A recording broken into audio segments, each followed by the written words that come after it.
नादरा, ये जो अभी सिचुएशन है, इमामुल हक को कल ड्रॉप करने का कहा जा रहा है और फ़खर ज़मान उनकी जगह आ रहे हैं। ये फैसला तो बहुत पहले ले लिया जाना चाहिए था। आप समझती हैं कि ये सही कहीं ना कहीं बात बैठती है कि इमामुल हक साहब गए हैं तो इमामुल हक को अब ड्रॉप करने का कहा जा रहा है?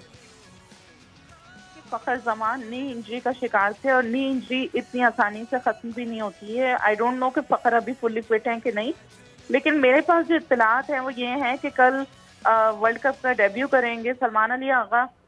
इमामुल हक को भी बिठाया जाएगा। सलमान अली आगा का होगा, फ़खर ज़मान होंगे और सलमान अली आगा को नवाज की जगह पर लाया जाएगा। अच्छा। और हसन अली का था, लेकिन हसन अली नहीं होंगे। शादाब ऑलरेडी इंजर्ड हो गए थे लास्ट मैच में, इसलिए उसामा मीर को ही कैरी करेंगे बाबर आजम। तो ये तीन जो हैं ये चेंजेस अब तक मेरी नॉलेज में, एक सलमान अली आगा, एक फ़खर ज़मान और एक उसामा मीर, ये तीन का इंडक्शन होगा और ये प्लेइंग 11 का पार्ट बनेंगे।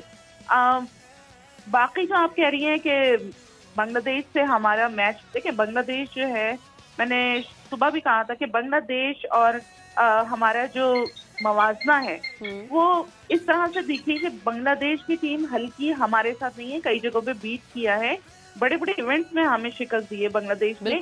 अभी उनका बैक पैच चल रहा है, उनका डे नहीं हो रहा, वो सही तौर पर खेल नहीं रहे, लेकिन जिस तरह के उनके कप्तान ने एक स्टेटमेंट दिया है उससे लग रहा है कि उनके अंदर, देखिए अगेंस्ट पाकिस्तान एक अलग ही रूह फूंकती है, अगेंस्ट इंडिया जब वो खेलते हैं एक अलग ही रूह फूंकती है।